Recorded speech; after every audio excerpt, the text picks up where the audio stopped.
When you are in the boat, we are different minds, we are different people, but we paddle as one. Watsu has great benefits. It is wonderful for pain relief. It is great for sleep enhancement, reducing stress. Hello, welcome to Qatar 365. I'm Adil Halim, and on this episode, we take a deep dive into water activities and see how water sports play an essential role in Qatar. And Laila Humara explores the different ways water is used as a healing tool. But first, I went to Qatar Beach to find out why so many dragon boaters find a sense of community and belonging on the water. Am I sweating or crying? I don't know which one it is. Considering the weather and the subject matter, it's likely a bit of both. But despite her tears, Lucy Akungu is feeling good. What's not to love? Paddling with friends who've become family. A welcome change for the fitness instructor who was diagnosed with cancer in 2017. I think the first thing that comes into your mind when you're told you have cancer is, am I gonna die? I think that was my first question. Lucy has lived in Qatar for more than a decade, but at the time of diagnosis was here alone. So she joined the Doha Wireless Warriors Dragon Boat team, paddling with fellow survivors. 1, 2, 3. Wireless Warriors! Rule number 1. Have fun! It's a safe place. It feels home because, you know, when you're going through cancer, you feel like you are alone and all that. But then you come here and realize there are people that are going through worse than you do.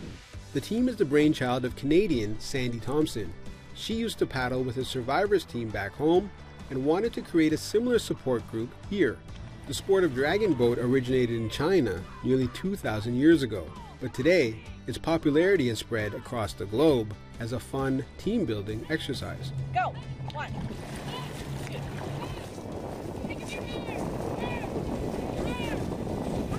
Our objective is to get strong, to build cancer awareness, that there is life after cancer, and to build a community. Don't give up. You can do this. You did chemo, you did radiation, you did surgery. You can do this. Whether on a competitive team or just for fun, dragon boaters say like any other sport, there's a learning curve for first-timers, but paddling skills do develop over time. Age, weight, and skill are not barriers to join. Being a team player propels the boat forward, and rowing in sync makes all the difference. Cindy Dichos never considered joining a dragon boat team before moving to Qatar from the Philippines. But in just a few years, she's become a team captain. The team is made up of mainly Filipino expats and regularly participates in international competitions. Like it's an extended family here. So when I come here, I have a family. That's like I belong to something nice. For me, because I miss my family, I'm an overseas worker. So I find ways so that I will not be emotionally stressed. Cindy says paddling has done wonders for her physical, mental, and emotional health. Her teammate, Dale Villanueva, agrees. His day job is in construction and says being on the water is a major stress reliever.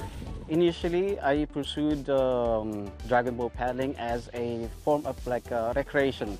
In time, I have developed a deep sense of involvement wherein right now I'm doing a competitive paddling with my team, engaging in races both locally and internationally. Meanwhile, the Wireless Warriors take a break from training to stop at sea for a moment of gratefulness. It's kind of like meditation, I guess, but it's to honor those who have passed. So anybody who has died, we name them. Anybody who is sick, we name them. Those who are believers, they pray. Those who are not, then they keep them in their thoughts. We just take a moment to honor them.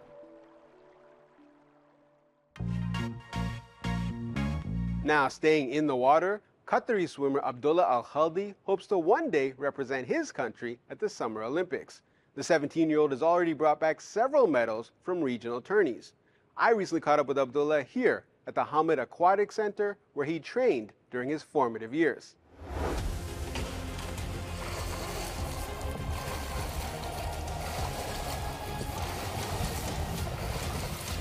Abdullah, your first competition at 9 years old was in this pool. Yes. What kind of memories does it bring back when you look over here? A lot of memories clicked back then. You remember like what you did when you were 9, 10, 11, and then look at yourself now. It's like a big change. Like, oh, some have changed a lot, got faster, improved, better mentality. In 2021, we went to camp in Bulgaria. Then we swam in Qatar, this pool also. I swam the 50, 100, 200 breaststroke, got a gold and 2 silvers. Then actually, after that competition in 2 months, we went to our first Arab competition, which was like a big highlight in our career. It was something new for us. We swam in Abu Dhabi. Alhamdulillah, I swam also the 50, 100, 200 breaststroke.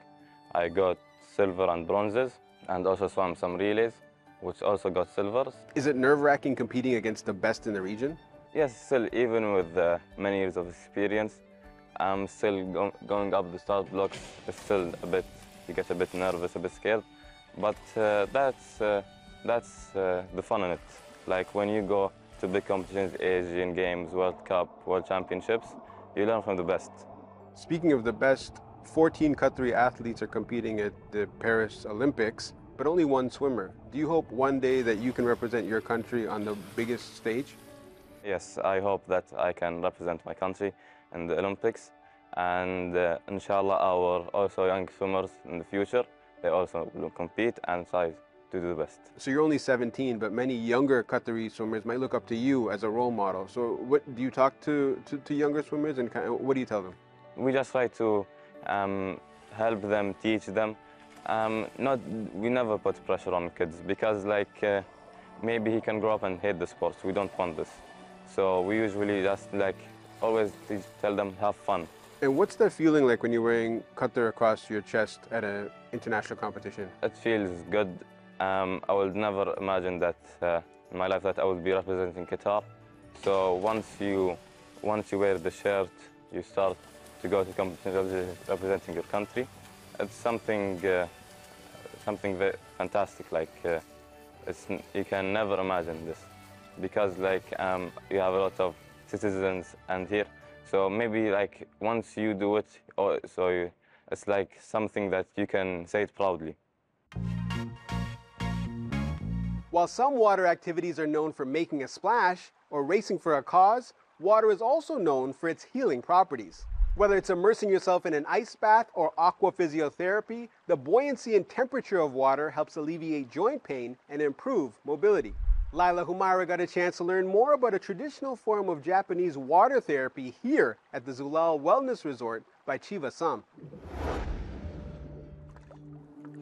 If there's any place that personifies the tranquility and cleansing properties of water, it's Zulal Wellness Resort. Zulal means pure water in Arabic, and purifying the mind, body and soul is what the resort seeks to bring to its guests through its wellness-focused programs. We are basing our wellness therapies, treatments, programs and retreats off the 6 pillars of wellness.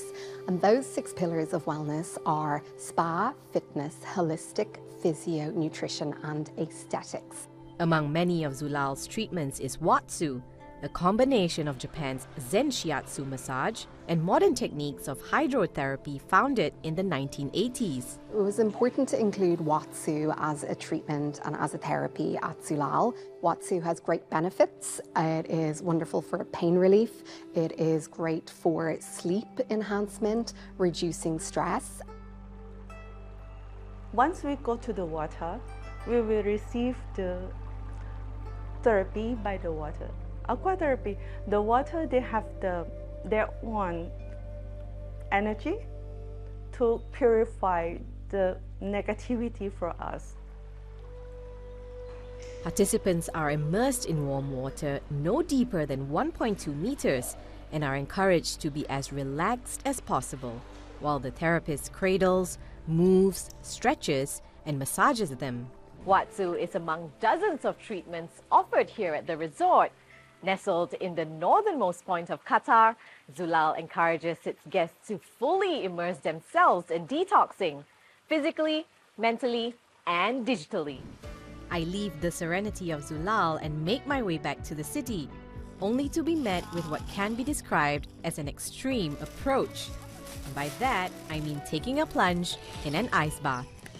Valeria Kochneva founded Awaken to offer alternative wellness programs in Qatar. Held at the St. Regis Hotel, the ice bath sessions are quickly becoming their most popular class. It's definitely a shock. It's a shock for your body. Body does not expect. When we experience any kind of shock, it goes to flight and fight mode. Don't react to that. Just observe your body and breathe, breathe, breathe. Today, Valeria incorporates yoga and breathing techniques to facilitate Awaken's ice baths. We are calming your nervous system. When we fully relax you in meditation and sound therapy, that's when you are fully prepared for the ice bath. Several studies have shown that cold water immersion may help reduce inflammation, increase blood circulation, and regulate the body's nervous system. And while there are also scientific reports of differing results, those who feel the benefits of it generally come back. I always keep coming back just because of the recovery benefits that you find from it. When you're in there, you hate it, but then afterwards you feel alive again. And for those still hesitant to try, Valeria says the limits of the human body itself can be seen as uncharted waters, and the only way to find out is to explore. Don't be afraid to try different techniques, different practices. There's so many things we don't know about our bodies. We are 80% consist of water, and we don't know, I think, anything about our bodies. With only one shared land border with Saudi Arabia, much of Qatar is surrounded by the Persian Gulf. On this episode, we explored how water is used as a crucial element, from healing therapies, having fun in the sun. We hope you enjoyed getting in the water with us, but that's all the time we have for now. For more, check out Euronews.com and connect with us through a hashtag. Thanks for watching, and we'll see you next time on Qatar 365.